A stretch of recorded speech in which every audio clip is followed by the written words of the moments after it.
नमस्कार आदाब दोस्तों। तो चलिए आज हम फिर लाए हैं देश दुनिया की तमाम छोटी बड़ी ब्रेकिंग न्यूज़। तो खबरों को स्टार्ट करने से पहले आपसे छोटी सी रिक्वेस्ट है दोस्तों, अगर चैनल पे नए हैं तो चैनल को सब्सक्राइब करें, नोटिफिकेशन को ऑन करें और वीडियो को लाइक करें, अपने दोस्तों के साथ ज़्यादा से ज़्यादा शेयर करें। तो आज की सबसे पहले और बड़ी खबर मैं आपको बताएंगे दोस्तों।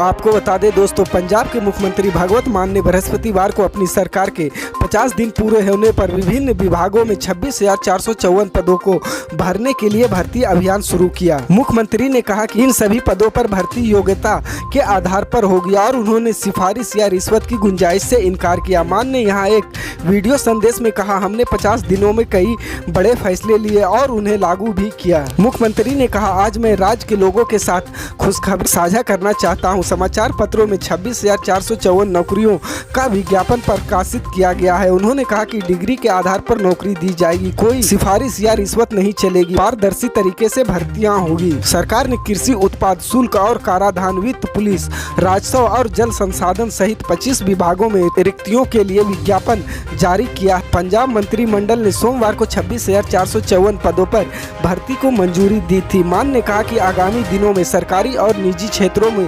रोजगार के और अधिक अवसर उपलब्ध कराए जाएंगे।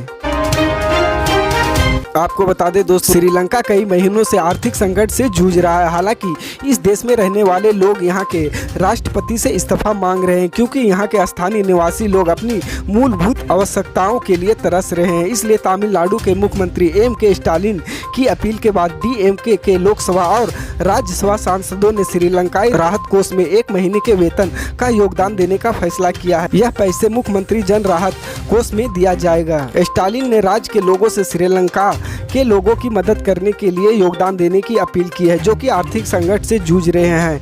डीएमके पहले ही श्रीलंकाई राहत कोष में 1 करोड़ रुपए की योगदान की घोषणा कर चुकी है। डीएमके ने गुरुवार को एक बयान में कहा कि डीएमके के लोकसभा और राज्यसभा सदस्य अपने 1 महीने के वेतन का योगदान मुख्यमंत्री जन राहत कोष में करेंगे। स्टालिन ने मंगलवार को तमिलनाडु के लोगों से श्रीलंका की मदद के लिए मुख्यमंत्री जन राहत कोष में योगदान करने की अपील की थी। तमिलनाडु सरकार को तब समर्थन मिला जब केंद्रीय विदेश मंत्री एस जयशंकर ने राज्य सरकार को श्रीलंका भेजने के लिए सामग्री और धन एकत्र करने की अनुमति दी। आपको बता दें दोस्तों, समाजवादी पार्टी के मुखिया अखिलेश यादव ने आखिरकार आजम खान के मुद्दे पर अपनी चुप्पी तोड़ दी है और उन्होंने खास तौर पर कहा कि वे उनके साथ हैं। उन्होंने बीजेपी पर हमला करते हुए कहा कि आजम को झूठे आरोपों में जेल भेजा गया।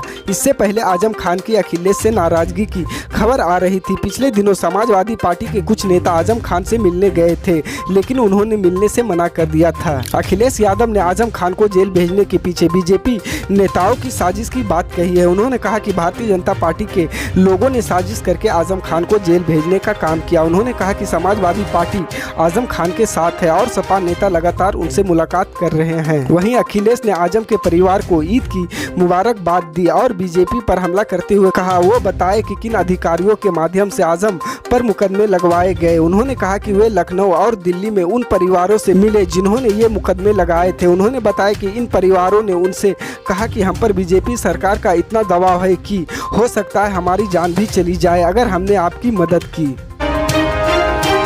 आपको बता दें दोस्तों, रक्षा मंत्री राजनाथ सिंह ने तीनों सेनाओं के बीच तालमेल सुनिश्चित करने के लिए उठाए जा रहे कदमों का जिक्र करते हुए कहा कि सशस्त्र बलों के एकीकरण चल रही प्रक्रिया का उद्देश्य न केवल संयुक्त क्षमता बल्कि दक्षता भी बढ़ाना है। रक्षा मंत्री ने भारतीय वायुसेना को एक एरोस्पेस बल बनने और देश को उभरते खतरों से बचाने के लिए तैयार रहने का आह्वान किया। राजनाथ सिंह गुरुवार को राजधानी दिल्ली में वायुसेना द्वारा आयोजित पीसी लाल मेमोरियल लेक्चर में बोल रहे थे। इस दौरान राजनाथ ने सशस्त्र बलों को अपनी क्षमताओं को बढ़ाने के लिए भी कहा, साथ ही रक्षा में आत्मनिर्भरता हासिल करने की आवश्यकता पर भी अपने विचार साझा करते हुए राजनाथ सिंह ने कहा कि यह न केवल घरेलू क्षमता का निर्माण करने के लिए बल्कि देश की संप्रभुता की रक्षा के लिए भी आवश्यक है। रक्षा मंत्री ने कहा कि हमारे पिछले अनुभवों ने हमें सिखाया कि भारत अपनी सुरक्षा के लिए आयात पर निर्भर नहीं हो सकता है। हाल के संघर्षों में विशेष रूप से यूक्रेन की स्थिति ने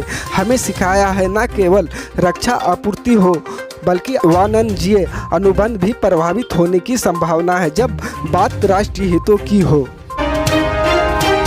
आपको बता दें दोस्तों, देश भर में कोयला रेक की आवाजाही को प्राथमिकता देने के लिए रेलवे ने ताप विद्युत संयंत्रों में महत्वपूर्ण आपूर्ति की कमी से निपटने के लिए 42 यात्री ट्रेनों को रद्द कर दिया है। इनमें से 40 ट्रेनें 24 मई तक रद्द रहेंगी और बाकी 2 को 8 मई तक बहाल कर दिया जाएगा। ट्रांसपोर्टर ने पिछले कुछ हफ्तों में कोयले की रेक की आवाजाही को प्राथमिकता दी है। इसने अपने 86% आवश्यक वस्तुओं के खुले वैगनों को बिजली संयंत्रों के काम में लगा दिया है। रेलवे के एक प्रवक्ता ने कहा कि रद्द की गई ट्रेनों की कुल संख्या 40 है, जिसमें पहले रद्द की गई ट्रेनें शामिल है। रद्द की गई ट्रेनों की कुल संख्या 1081 है, जो कि 24 मई तक रद्द रहेगी। उन्होंने कहा कि अधिकांश प्रभावित ट्रेनें दक्षिण पूर्व मध्य रेलवे क्षेत्र में है। उत्तर रेलवे ने 8 ट्रेनों को रद्द कर दिया है, जिनमें से 2 को 8 मई तक बहाल कर दिया जाएगा।